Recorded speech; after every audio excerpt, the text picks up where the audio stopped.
Welcome to Public Speaking with Peter George. Do you want to be calm, confident, and credible every time you speak in public? Then stay tuned as Peter and his guests discuss public speaking tips, techniques, and tactics that help you increase your impact, influence, and income. Here's your host, the author of The Captivating Public Speaker, Peter George.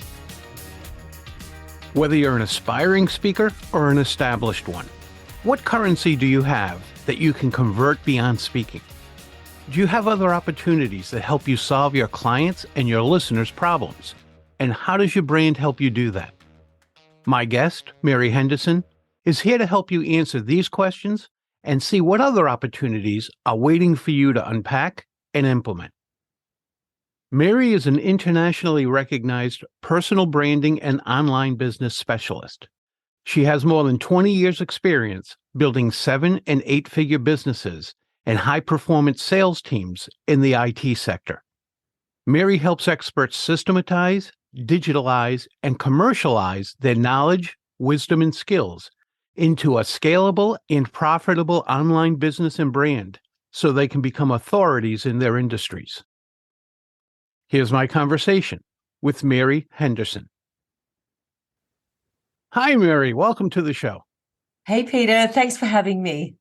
Mary, your personal story has what you call a sliding door moment. What can our audience learn from your experience? I think the sliding door moment for me, Peter, was getting to a point in my life where I had to confront the truth. And I think that that's a very, very important conversation just in itself.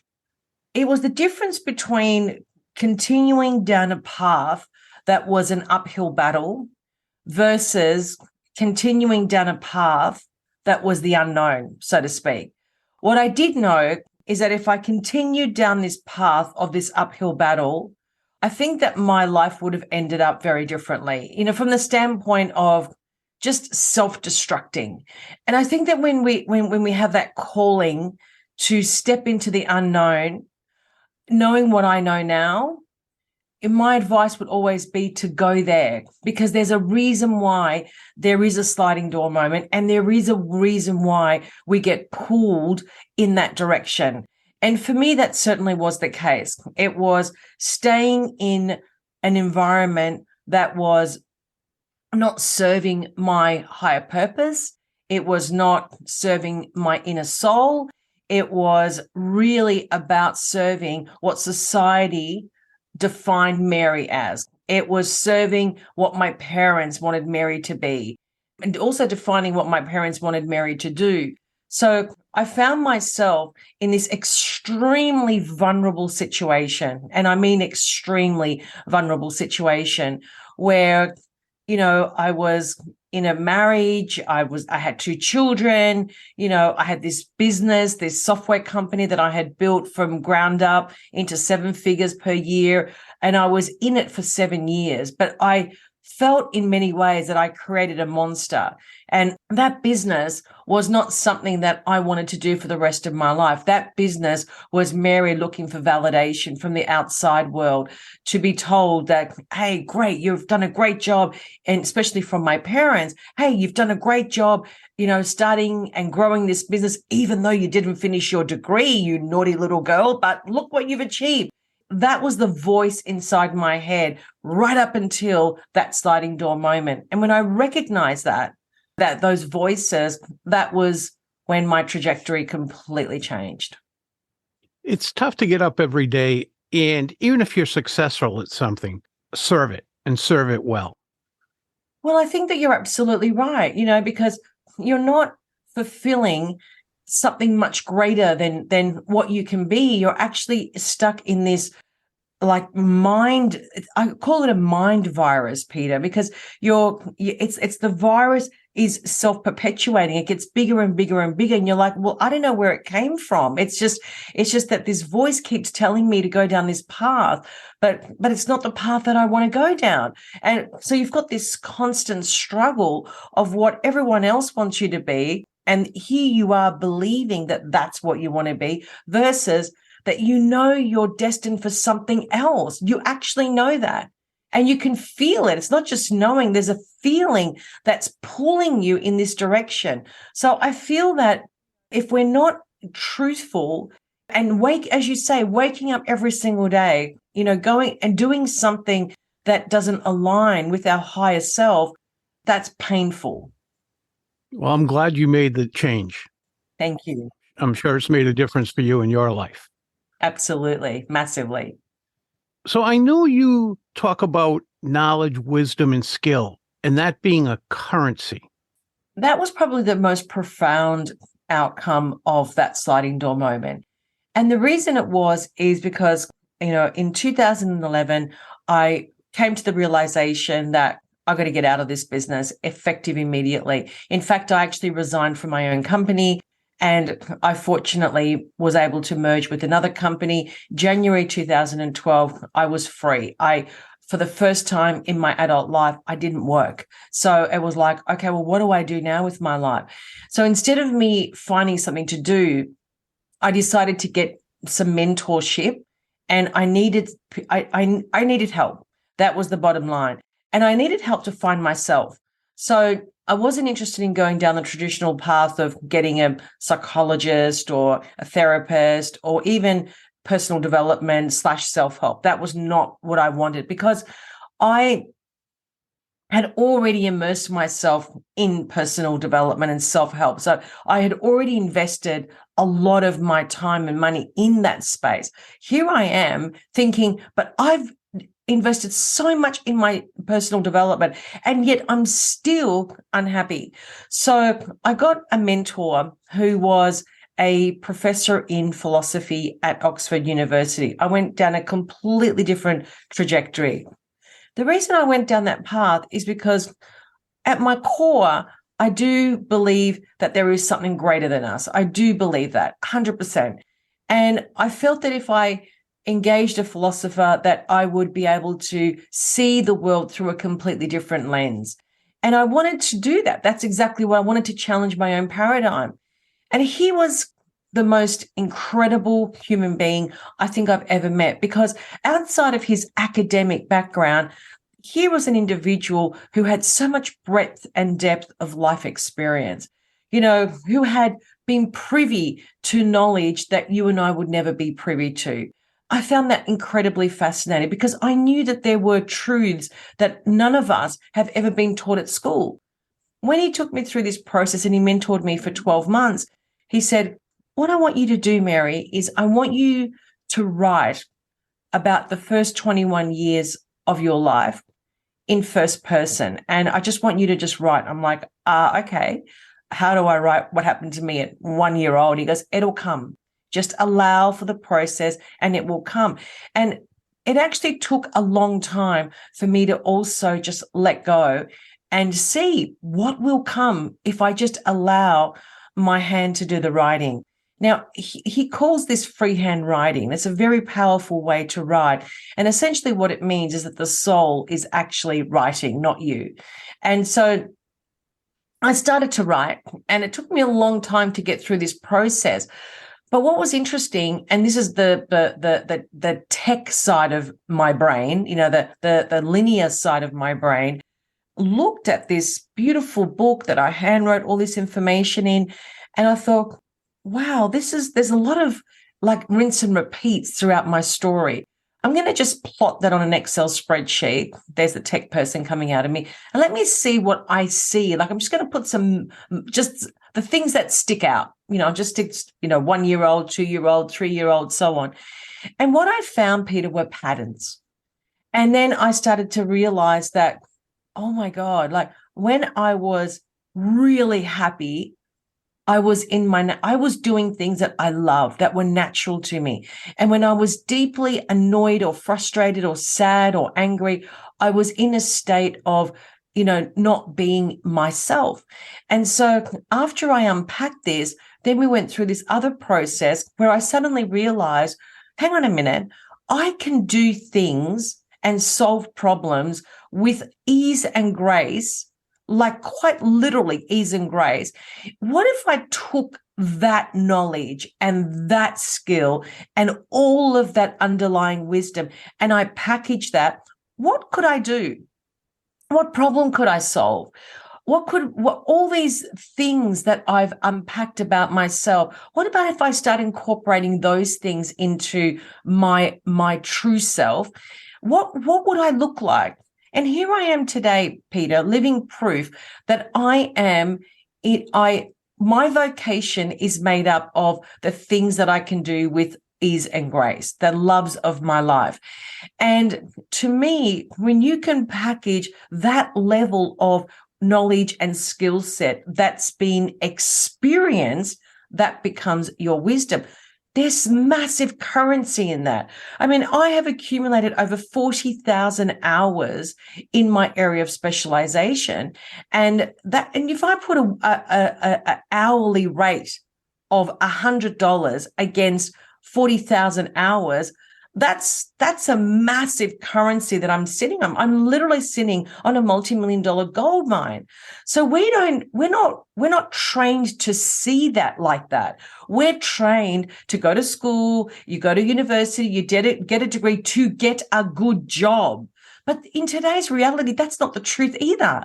So, I mean, how many taxi drivers have you met that are computer scientists? I mean, for God's sakes, or like highly have 3 or 4 degrees. So they have an academic background that's to die for. So for me, it's not about that. It's understanding what is my knowledge and my skill set worth from the standpoint of experience, knowledge, and skill that has now become my wisdom. And when I can see that as a currency, then I know I can solve a problem. Because my attitude is this: the only way we can solve real issues in the world is through wisdom. Period.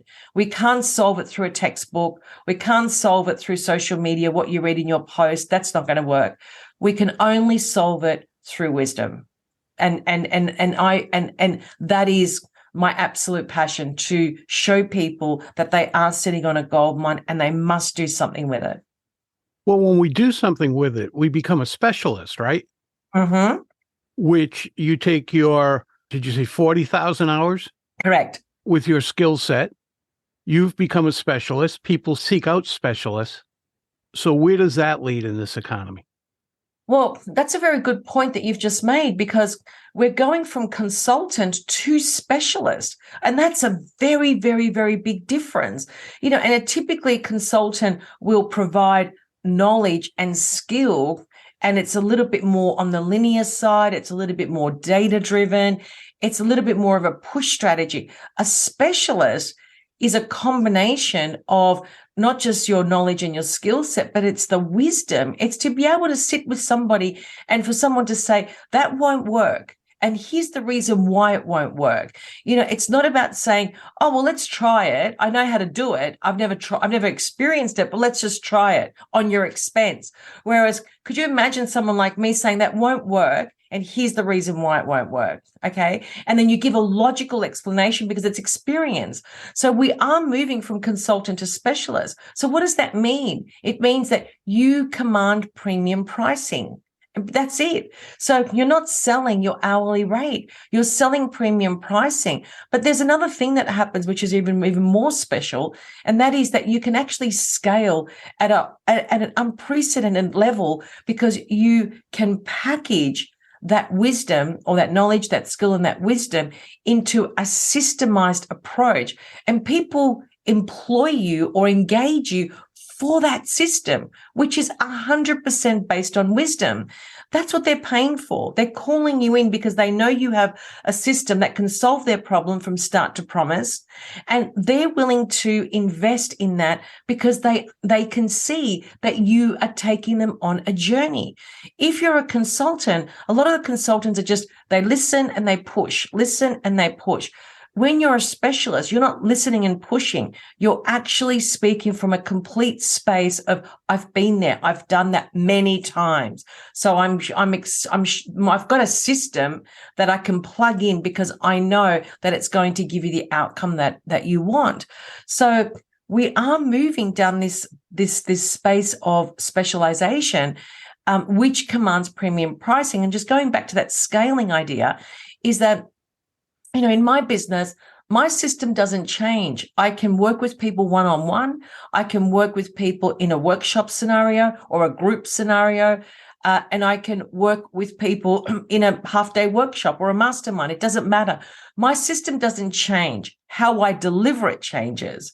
So now I've got, and also not only that, Peter, but the wonderful thing about that is that I can take aspects out of my system and I can package it as micro solutions if I wanted to. So now I've got one product that I can sell into 4 or 5 products because I can do that simply because I have a system that is 100% driven by experience.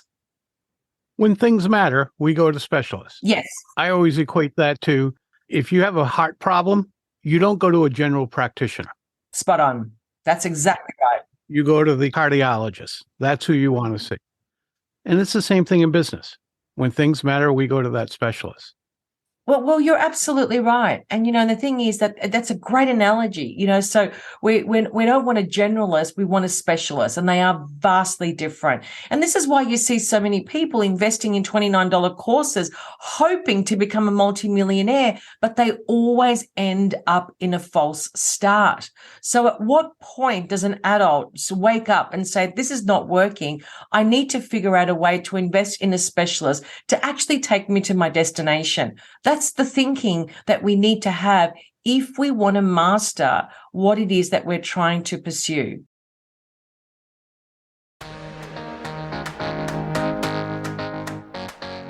Have you heard what noted speakers and readers are saying about Peter's book, The Captivating Public Speaker? You can do no better than investing in Peter George's new book. Chapters are meticulously organized, and every topic is handled with in-depth detail. This book is the ultimate resource. After this episode, please use the link in the show notes to check out The Captivating Public Speaker on Amazon. Now back to Peter and his guest. I work with my clients in the same way. And what are you speaking about?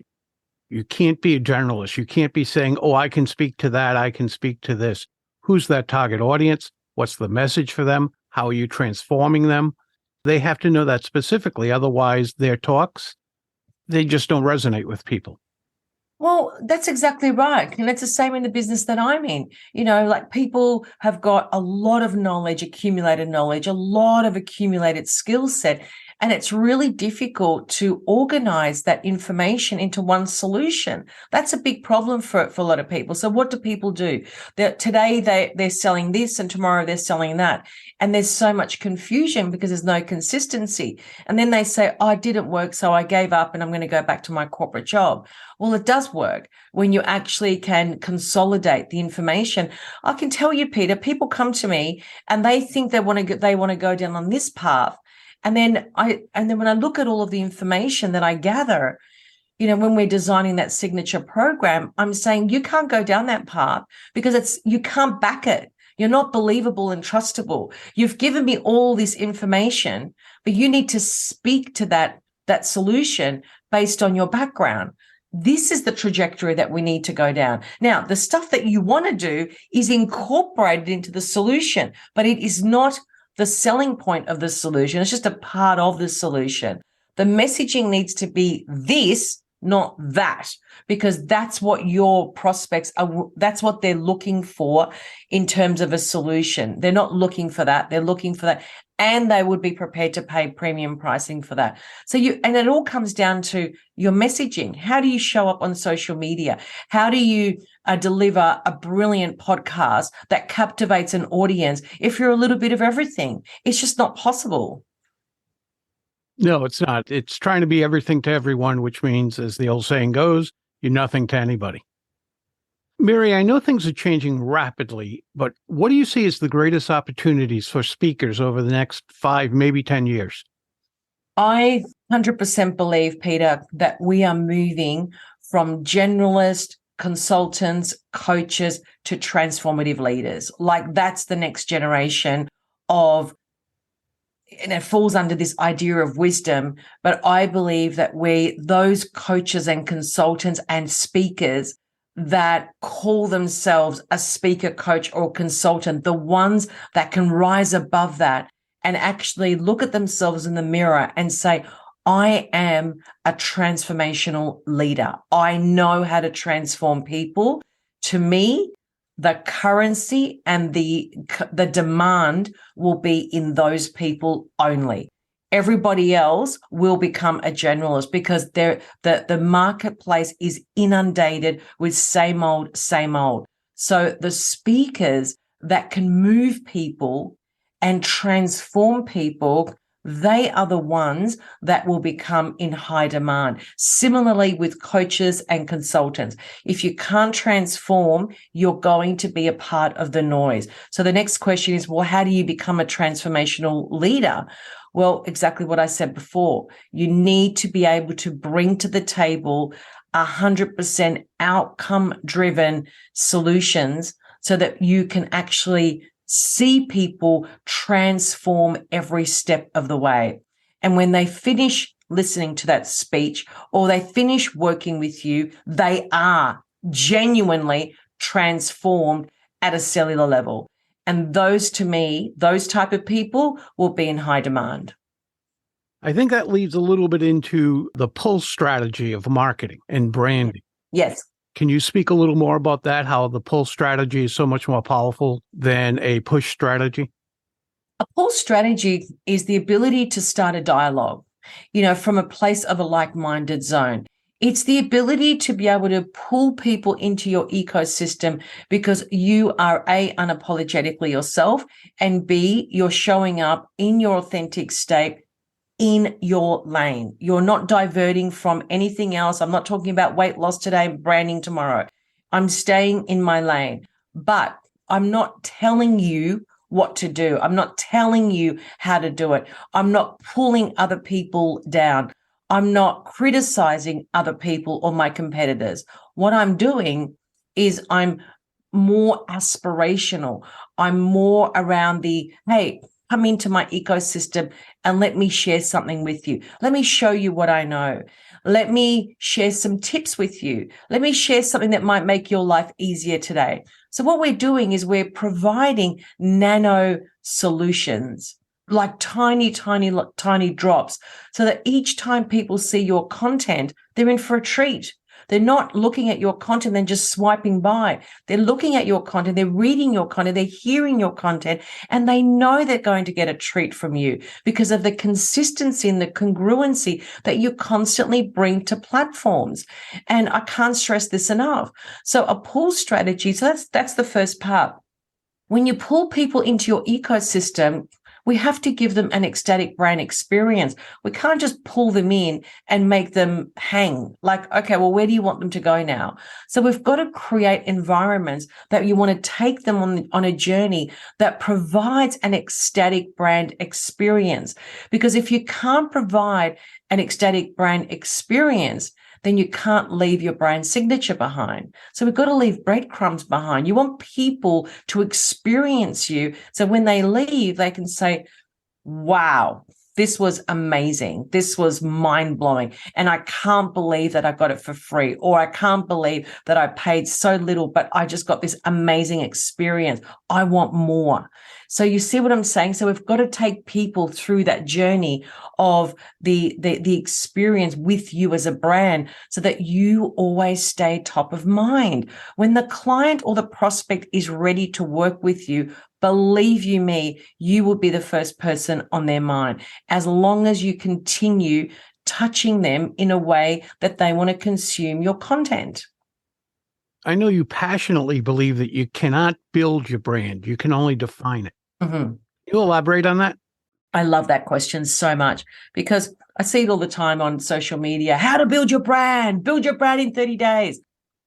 We can't build our brand. It's not possible for us to build our brand. The only way that our brand is built is through the people that get to touch the brand, whether it be a prospect, whether it be your network on social media, or whether it be your clients. They are the people that are building your brand, because as your brand currency expands, it means more eyeballs are on your content. So either people are going to love it or hate it. no in between. The ones that love it, they will be the ones that will tell another 5 or 10 other people about you. So they're the ones that are building your brand, not me. All I can do is define my brand essence, my brand truth. So how do I want to show up in the world? How do I want my brand to be perceived in the world? What are the core values that I wrap my brand around? And am I showing up every day with those core values? So we can only define the branding architecture, if you will, and make sure that that branding architecture is 100% consistent and congruent with what I do, who I serve, and what I promise. And if I stay on that trajectory and constantly make sure that I show up as that brand, and my color palette and my font palette and my visuals support that brand story and that brand essence and that brand truth, then people will remember me as that go-to person for that thing that I know for sure. And if they love me, then they will remember me and they will continue to consume my content, but more importantly, tell other people about you. For our listeners, again, speakers, staying on that brand, and you use the word that I think is key, which is consistency. How important is it for them to be consistent? Oh my God, Peter, I cannot stress this enough. I mean, if there's the one key word when related to your brand, it is consistency. Because I'll tell you now, I see this all the time.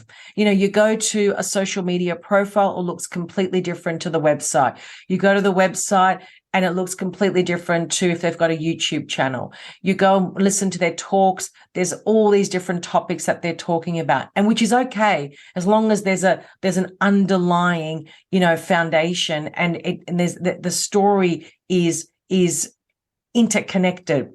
I'm okay with that, but what we see is a lot of disconnect. And also missed opportunity, may I say. If I'm going to be on social media, I'm not missing that opportunity today when I post. I'm not posting about my cats and my dogs and wasted opportunity. I want to post something meaningful because I want to capture attention. So, and also share my knowledge base and my skill set. So the consistency is fundamental, not just on what you say when you're on stage, but what happens? What does the journey look like when the person in the audience goes to your website or your LinkedIn profile or your YouTube channel? What experience will they have when they go to those environments? And just on consistency as well, content creation is also fundamental, even as a speaker.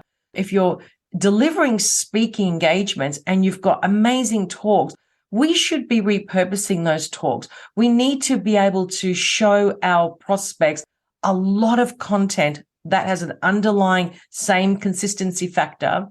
But wherever they go, they get something more of you. And then they go somewhere else and it's like, oh my God, this is amazing. And then they go somewhere else and it's like, oh, wow. So it's almost like Pandora's box. They open up and it's like the deeper they go, the more they find about you, but the content is consistent. It looks the same. It feels the same. The messaging, the delivery of the talk and the content may be different. It's like me. I talk about, personal branding one day. I might talk about systemizing your knowledge, wisdom, and skill set the other day. Layered lead generation. I talk about so many different aspects of my system I talk about. But it all equals what I do. Very important. It all equals who I serve. It all equals what I promise. And that's that consistency, those three things I just mentioned, understanding with clarity what you do, who you serve, and what you promise. All our content needs to wrap around that. My mentor told me many years ago, I'd rather see you wrong than inconsistent. And his point was, if you're wrong, that's a mistake. We can correct that, whether it's knowledge, different viewpoint, whatever. Inconsistency is a choice, and a bad one at that. I agree. And I think it's in some ways laziness as well. It's like, oh, well, I won't bother. I see this all the time. So we have to understand that we are in an extremely noisy economy. So the question is, how do you stand out? That's the question we all need to be asking ourselves, because I can tell you our competition has not 10x. Our competition is 100x. It's not 10x anymore. I know that for sure. It's gone to a whole new level of noise that I've never experienced in my life. And it's just going to keep increasing. Yes, absolutely. And also getting younger and younger, which is the other interesting thing, because remember, a 20-year-old, their inhibitions are low like this. So they've got nothing to lose. A 50-year-old, their inhibitions are like, oh my God, what are people going to say? What if I fail? So the inhibitions are high. So you're competing with, even though you've got lots of wisdom, lots of knowledge, a lot of skill set, you are competing with 20-year-olds now. That's a great point. Mary, this has been a lot of information, helpful information. Where can my listeners go to learn even more about you and the services you provide? Please go to my website, which is maryhendersoncoaching.com. Please send me an email, mary@maryhendersoncoaching.com. Connect with me on LinkedIn and Facebook, Mary Henderson Coaching. Thanks so much, Mary. It's been a pleasure having you with us. Thank you for having me, Peter. That's a wrap of another episode of Public Speaking with Peter George. Be sure to tune in again for a conversation with another public speaking expert. And remember to use the link in the show notes to go to Amazon and check out Peter's acclaimed book, The Captivating Public Speaker.